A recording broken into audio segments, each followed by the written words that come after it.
नमस्कार, मी विशाल पाटील. क्रॉस फायरमध्ये आपल्या सगळ्यांचं स्वागत करतो. शरदचंद्रजी पवारांनी राष्ट्रवादीच्या प्रदेशाध्यक्षपदाची धुरा ही आता आपल्या आणखी एका विश्वासू सहकार्याकडे सोपवलेली आहे.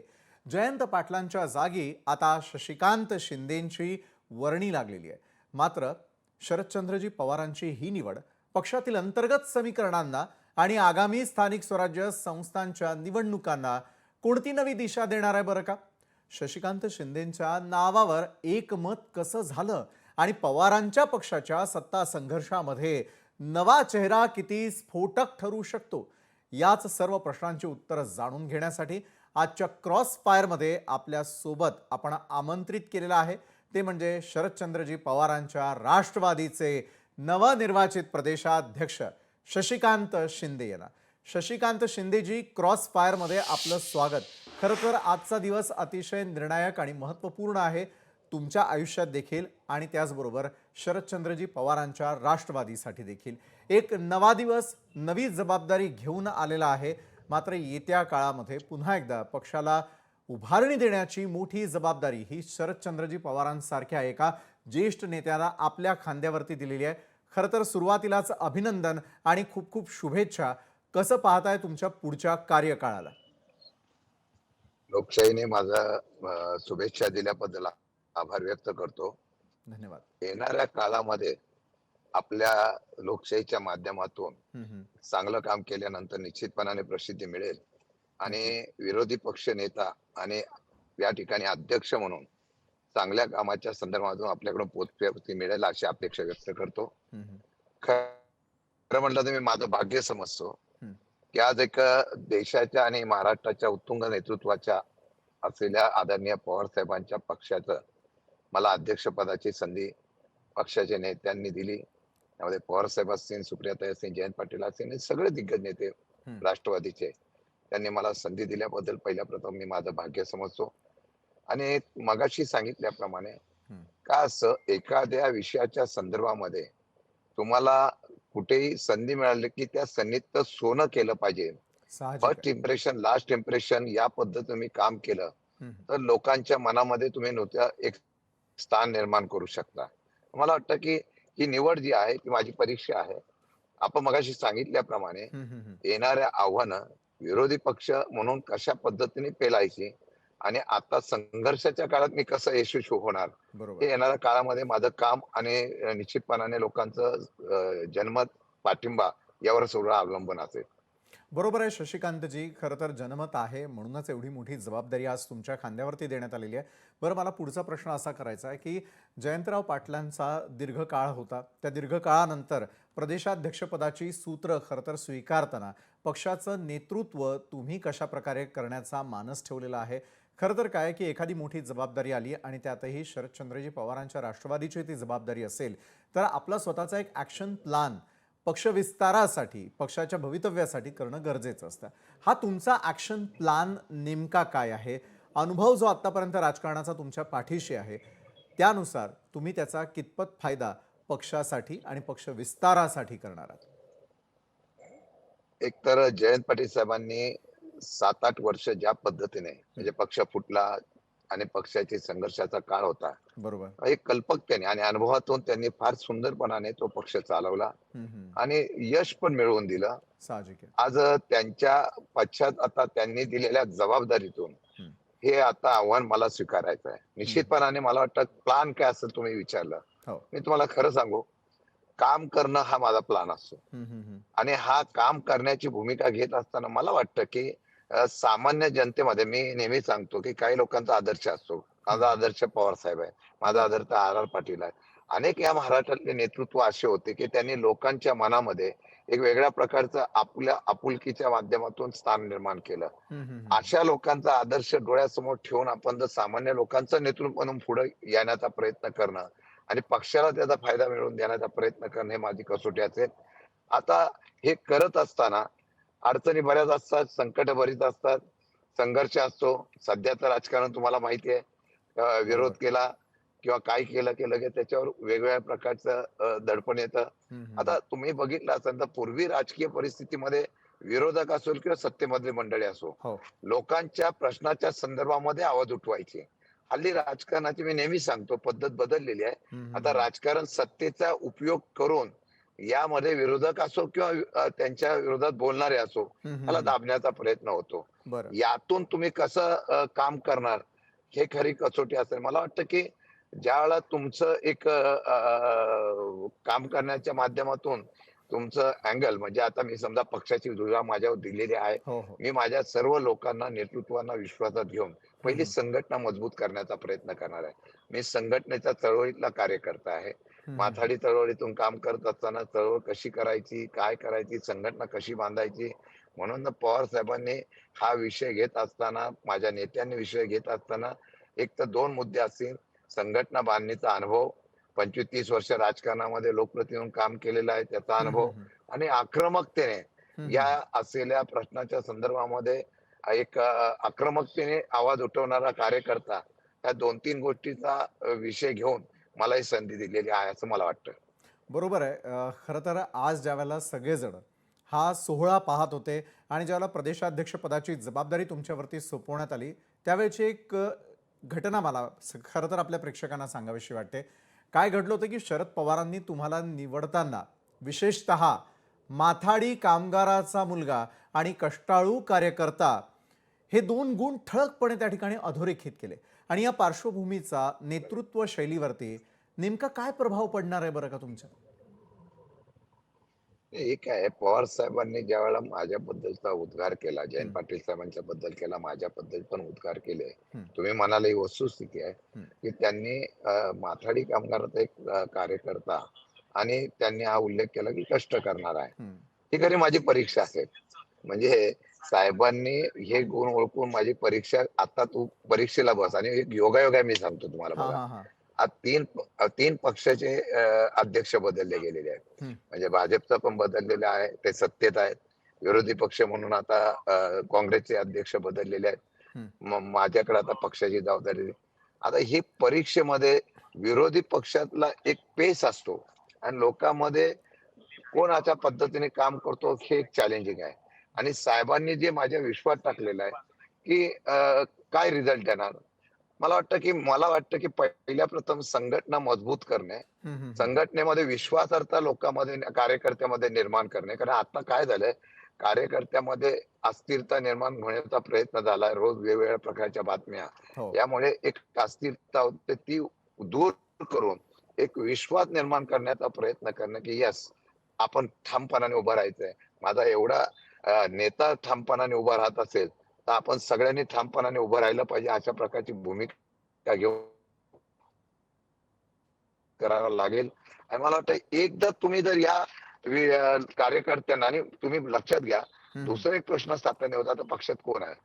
पक्षातलेच बरेच लोक गेलेत. मग आता तुम्ही पुढे कसं करणार? काय करणार? हं, हं. मला वाटतं की विषय जो असतो, त्यावेळेला मला सातत्याने मुद्दाम सांगावसं वाटतं, हं, हं. की जोपर्यंत जागा रिक्त होतं, तोपर्यंत तुम्हाला दुसऱ्याला संधी देता येत नाही.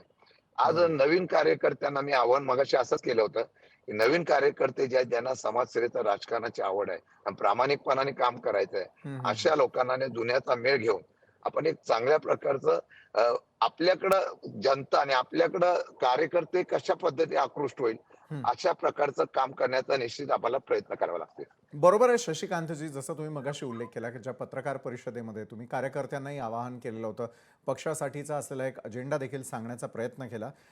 पुढे वळूयात थोडंसं की जयंत पाटलांकडून आत्ता तुमच्याकडे पक्षाची धुरा आल्यानं खरं तर पुन्हा एकदा पश्चिम महाराष्ट्राकडेच प्रदेशाध्यक्षपदाची जबाबदारी गेलेली आहे.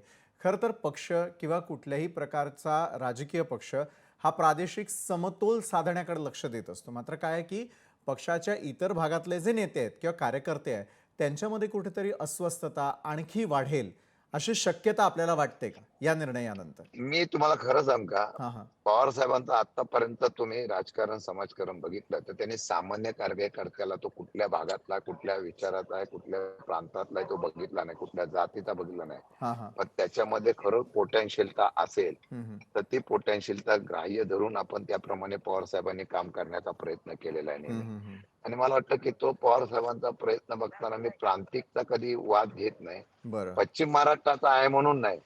आता पश्चिम महाराष्ट्राचा अशा प्रकारे त्यांनी सर्व जातीच्या धर्माच्या लोकांना घेऊन कार्यकर्ते म्हणून वाढवण्याचा प्रयत्न केलेला आहे. हं. मला वाटतं की हा प्रांतवादापेक्षा आपल्याला भविष्य काळामध्ये सर्व समाजाला, सर्व प्रांताला, सर्व विभागाला कसं घेता येईल, हां, हां. कसं त्या प्रकारे संधी देता येईल, हं. हे करणं गरजेचं आहे. आजची परिस्थिती काय माहिती का?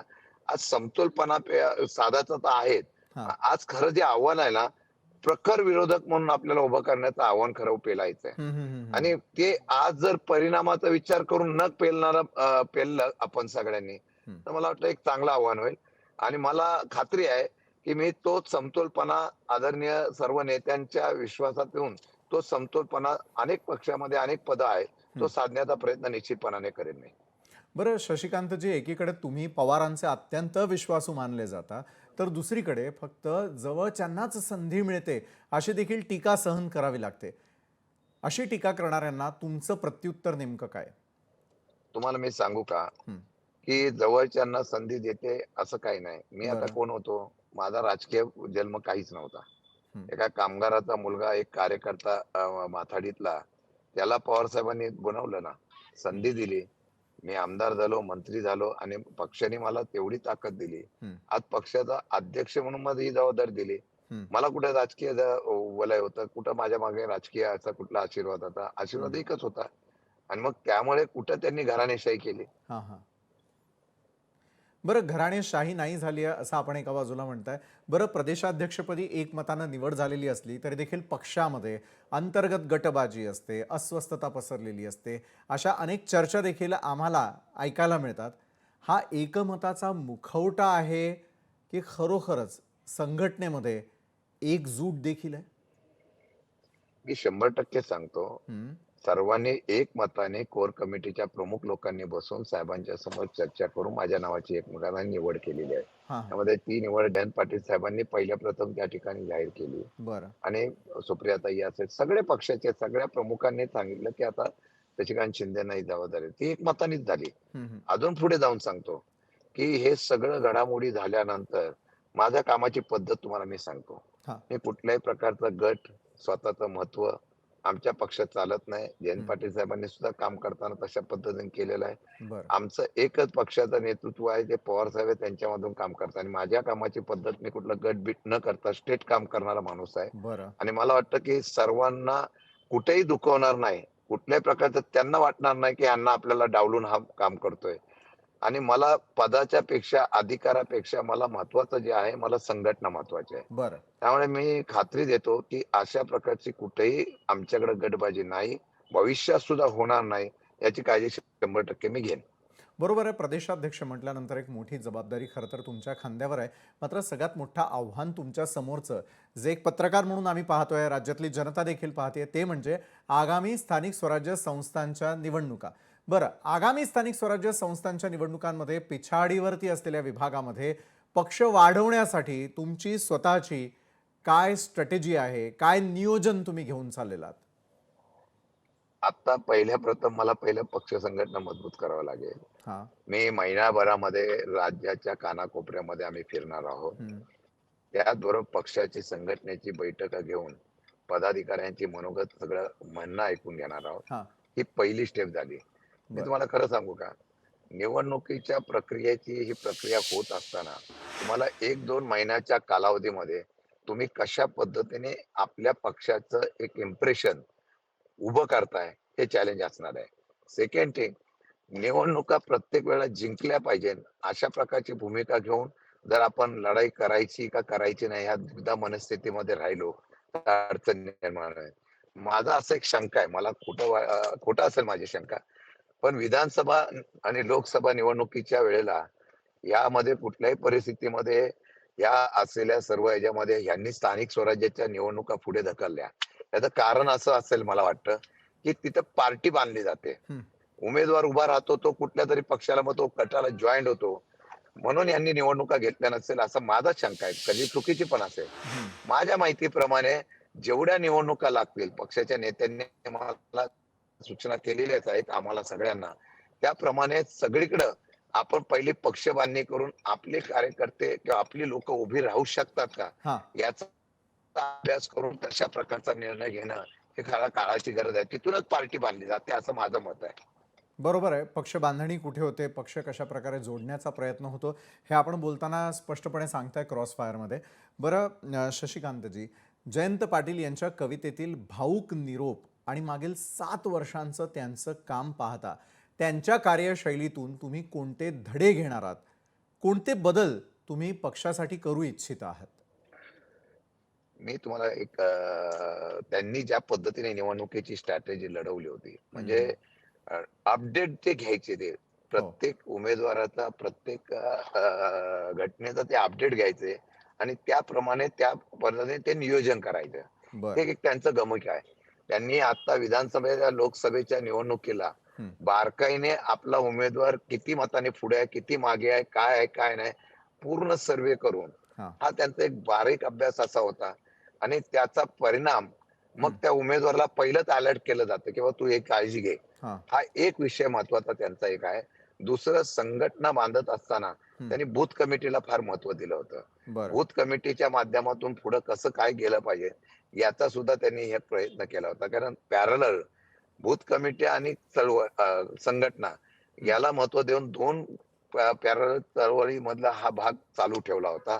हा एक महत्वाचा विषय होता. हं, हं. आणि तिसरा महत्वाचा मुद्दा त्यांचा जो होता, की संघटनेमध्ये काम करत असताना ज्या पद्धतीने सर्वांना एक आपलेपणाची भावना, एक हं. मित्रत्वाची, आपुलकीची भावना ज्याप्रमाणे हे करत होते, त्याचा निश्चितपणाने फायदा हा हं. पार्टीला झाला. हे आदर्श डोळ्यासमोर ठेवून बरं. आपण करू. माझ्यात थोडासा बदल एवढाच आहे, हं, की हं. मी थोडंसं लगेच रिएक्शन होतो बरं. आणि आक्रमकता, आम्ही भावना अशा चळवळीमध्ये असल्यामुळे, ते सगळं असल्यामुळे थोडंसं ते याच्यात एवढाच बदल आहे. स्वभाव आहे. बाकी त्यांचे स्वभाव आहे. बरोबर आहे. आजच्या नियुक्तीमागं केवळ राजकीय गणित आहे, की पक्षासाठी कुठली दीर्घकालीन दिशा आखली गेलेली आहे या नियुक्तीनंतर? नाही, मला वाटतं, की फक्त विश्वास हाच महत्वाचा आहे. हं. या काळामध्ये विश्वासाने, कारण जयंत पाटील साहेबांनी सांगितलं 7-8 हं. वर्ष आता ही संघटना बांधत असताना आता बरोबर. जबाबदारी नवीन चेहऱ्याला द्यावी. ही जबाबदारी मला दिली पक्षाने. ह्यामध्ये सगळ्यात महत्वाचा जो आहे तो विश्वास. हं. हा विश्वास आता सार्थ करण्याचा प्रयत्न, तुम्हाला माहिती आहे, हां. छत्रपती शिवाजी महाराजांना ज्यावेळेला इतिहास घडवला, त्यावेळेला अनेक मावळे, अनेक सेनापती होते. पण एखादं गड किल्ला सर करायचा असेल किंवा हं. एखादी अ, युद्धनीती सर करायची असेल, तर ते एखादा सेनापतीचा तो विश्वास असायचा. हं. मला वाटतं, की पक्षाने एक सेनापती म्हणून माझ्या विश्वास ठेवलेला आहे. तो विश्वास सार्थ करणं, प्रयत्न करणं, हं. यश काय होईल याच्यावर मी बोलणार नाही. बरं. पण प्रयत्न करणं ही काळाची गरज आहे आणि मला वाटतं तो विश्वास सार्थ करण्याचा प्रयत्न करणार मी करेल.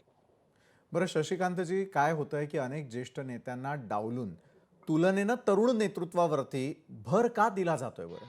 ही पवारांची जाणीवपूर्वक जोखीम आहे, की नव्या दमाच्या नेतृत्वाची, नव्या दमाच्या कार्यकर्त्यांची पक्षाला खरोखर गरज भासू लागलेली आहे?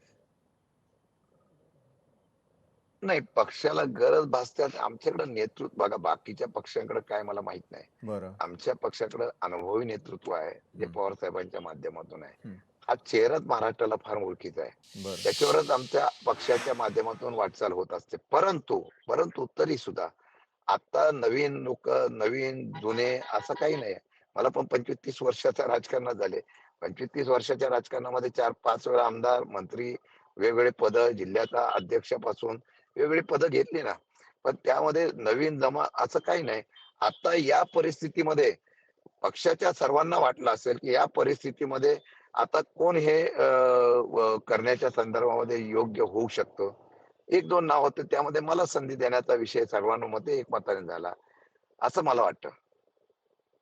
बरं मला एक सांगा, महाराष्ट्रानं गेल्या काही दिवसांमध्ये ज्या प्रकारचं राजकारण पाहिलेलं आहे, ते राजकारण खरं तर फोडाफोडीचं सुरू असल्याचं महाराष्ट्रातली जनता आणि मतदारही पाहताना दिसत आहे. मात्र पुढच्या काळामध्ये हाच पक्ष एकसंघ ठेवायचा आहे, आपले कार्यकर्ते टिकवून ठेवायचे, इतर पक्षांच्या ते गळी लागू नये, यासाठी प्रयत्न किती आवश्यक आहे असं आपल्याला वाटतं? हे सगळ्यात मोठं आपल्या नेतृत्वासमोरचं आव्हान ठरेल का? ही परिस्थिती आहे तशी. हं. कारण मी मगाशी म्हणालो, हं. आता लोकशाहीतून निवडणुका, राजकारण हा विषय संपवून हं. आता फक्त फोडाफोडीच्या राजकारणामध्ये फार महत्व आलेलं आहे. हं, मला वाटतं की आता या सगळ्या गोष्टीचा विचार करता हं, जे न फुटणारे किंवा न झुकणारे, न दबणारे हं. अशा प्रकारच्या कार्यकर्त्यांची आता पक्षाला गरज आहे. अशा नवीन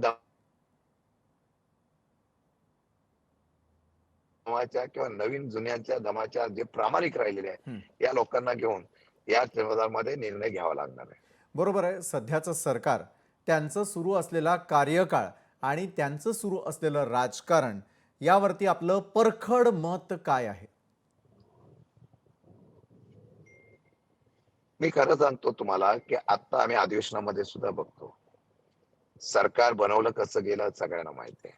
हं, 3 इंजिनचं सरकार आहे. हं, रोज आपण टीव्हीवर बघतोय, रोज राज्यात बघतोय. आता सरकारने परत आता कर्ज 8.5 लाख कोटीवर जातंय. हं. अजून एखाद वर्षामध्ये 10 लाख कोटीवर जाईल. बरं. परंतु आज कर्ज काढून या ठिकाणी सरकार सध्या राज्य चालवणं एवढ्या असलेली नामुष्की या सरकारची आहे. हं, पण ते आहे कशामध्ये आम्ही बघतोय. आज सर्वसामान्य शेतकरी वर्ग आहे. आज इतका पाऊस पडलाय, ओला दुष्काळ जाहीर करा म्हणून आम्ही टाहो फोडतोय. हं, ओला दुष्काळ जाहीर केलेला नाही. वेगवेगळ्या प्रकारच्या शेतकऱ्यांच्या योजना आहे. त्याच्यामध्ये आपण कोण लक्ष देत नाही. हं, युवकांची बेरोजगारी आहे. आम्ही आता परवा विषय मांडलेला आहे. हं, सरकारने सांगितलं 75,000 लोकांच्या आता भरती आम्ही करतो. हे गेल्या किती वर्षापासून आम्ही ऐकतोय. हं. ह्या सगळ्या प्रमुख गोष्टी तर आहेत महाराष्ट्राच्या. पण महाराष्ट्रामध्ये ज्या पद्धतीने आता विकासाच्या ऐवजी भ्रष्टाचार फार होतोय हे पण तुम्ही बघताय. हं. वेगवेगळ्या प्रकारचे आरोप होत आहेत मंत्र्यांवर हे पण तुम्ही बघताय. या सगळ्या याला आपण काय करायचं हे जनतेला पटवून देणं फार गरजेचं आहे. हं, मला वाटतं सध्याच्या सरकारची आत्ताची असलेली रणनीती जी आहे, हं. ती रणनीती जी आहे फोडा, जोडा, तोडा. त्याच्यापेक्षा आता आपण लोकांना यामध्ये कशाप्रकारे परिवर्तन करू शकतो, याचं काम करणं गरजेचं आहे. बरं शशिकांतजी, जाता जाता एक महत्त्वाचा प्रश्न मला आपल्याला विचारायचा आहे, की येत्या काळातल्या निवडणुका डोळ्यासमोर ठेवून म्हणा किंवा असलेली परिस्थिती हाताळण्यासाठी एका बाजूला उद्धव बाळासाहेब ठाकरेंची शिवसेना आणि मनसे जवळ येत असल्याचं पाहायला मिळत आहे, तर दुसरीकडे दोन्ही राष्ट्रवादी कधीतरी एकत्र पाहायला मिळतील अशी जनतेची भाबडी आशा आहे. त्या दृष्टीनं तुम्ही काही प्रयत्न करणार आहात का? तशा प्रकारचं चित्र हे येत्या काळामध्ये दिसू शकतं. महाराष्ट्रातल्या जनतेनं तशी अपेक्षा ठेवावी का, की दोन्ही राष्ट्रवादी एकत्र येऊन पुन्हा एकदा एक संध अशा राष्ट्रवादीचं स्वप्न पुरं होईल का? मी त्याच्यावर आज काय भाकीत करणार नाही. पण हं, मी एक तुम्हाला सांगतो, तुमची कॅपेबिलिटी, हं, तुमच्या पक्षाची दखल, तुमच्या पक्षाचा आता जनाधार हं, हा जोपर्यंत तुम्ही उभा करत नाही, तोपर्यंत तुमच्या पक्षाला तुमच्या राज्यामध्ये हं, विचारण्याची, दखल घेण्याची परिस्थिती कोण करत नसतं. माझं म्हणणं आहे, सत्तेमध्ये जाण्याच्या ऐवजी किंवा सत्तेमध्ये समाविष्ट होण्यासाठी किंवा एकत्र येण्याच्या संदर्भात मध्ये यावेळेला विचार काय करायचा, हं. ही येणारी परिस्थितीपेक्षा मी आज महत्व असं देतोय, हां, हां. की आज पक्षाची रणनीती एकच असली पाहिजे, की आम्ही स्ट्रॉंग कधी होऊ. हं, हं. माझा पक्ष जो आज या ठिकाणी अडचणीत आहे, असं दाखवलं जातंय. हं, तर हं, आम्ही हं. कशा पद्धतीने स्ट्रॉंग होऊ, पार्टी कशी मजबूत करू, हे करण्याचा प्रयत्न करणं ही काळाची गरज आहे. आणि ज्यावेळेला आम्ही स्ट्रॉंग होऊ, हं. त्यावेळेला एकच होईल, एक तर परिवर्तन 2029 ला करणं आणि येणाऱ्या निवडणुकीला त्याप्रमाणे पार्टी जोरामध्ये आत्मविश्वासाने उभं करणं बरं. आणि त्या आत्मविश्वास सत्ता घेणं ही महत्वाची प्रश्न आहे. आणि मला वाटतं की तो करण्याचा प्रयत्न ज्यावेळेला आपण यशस्वी करू, हं. त्यावेळेला खरं होईल. आणि मग त्याशिवाय तुमची दखल दुसरा कोण घेणार नाही ना. आता कोणालाच गरज नाही. कोणाला वाटतं आता इतकी गर्दी तिकडे झालेली आहे, हं, हं, की हं, हं. तुम्हाला त्या अपेक्षापेक्षा आपणच का नाही सत्ता उभी करू शकतो. हं. हा विश्वास कार्यकर्त्यांना उभा करून आपल्याला काम करावं लागेल. बरोबर आहे. तुमच्या कामाचं व्हिजन तर लक्षात येतं आहे आणि टार्गेट 2029 आहे, हे देखील स्पष्ट दिसतंय. मात्र ज्या प्रकारे आज कार्यकाळाला सुरुवात झालेली आहे, अगदी काही तासांपूर्वी एक मोठी जबाबदारी शरदचंद्रजी पवारांच्या पक्षानं आपल्या खांद्यावरती सोपवलेली आहे. तर खरं तर येत्या काळातील अनेक गोष्टींसाठी, अनेक निर्णयांसाठी आणि वेगवेगळ्या जबाबदाऱ्यांसाठी लोकशाही मराठी आणि आमच्या संपूर्ण प्रेक्षकांकडून तुम्हाला खूप खूप शुभेच्छा आणि पुन्हा एकदा अभिनंदन आपल्यावरती टाकण्यात आलेल्या जबाबदारीसंदर्भात. धन्यवाद, धन्यवाद. तर एकंदरीत आपण यावेळेला शरदचंद्रजी पवारांच्या राष्ट्रवादीचे नवनिर्वाचित प्रदेशाध्यक्ष शशिकांत शिंदे यांच्याशी बातचीत करत होतो. मात्र येत्या काळातील त्यांचा पुढचा कार्यकाळ नेमका कसा असेल, त्यांच्या समोर कुठली आव्हानं असतील, याची अतिशय सुपर एक्सक्लुझिव्ह अशा प्रकारची मुलाखत त्यांनी क्रॉसफायरच्या माध्यमातून लोकशाही मराठीला दिलेली आहे. त्यामुळे आता येत्या काळामधील राज्याचं राजकारण, शरदचंद्रजी पवारांच्या राष्ट्रवादीचं राजकारण कसं असेल ते स्पष्ट होताना दिसतंय. तर आत्ता वेळ झालेली इथेच थांबण्याची. ताज्या घडामोडींसाठी पाहायला विसरू नका लोकशाही मराठी. लोकशाही मराठी ऐका, पहा, जागरूक रहा.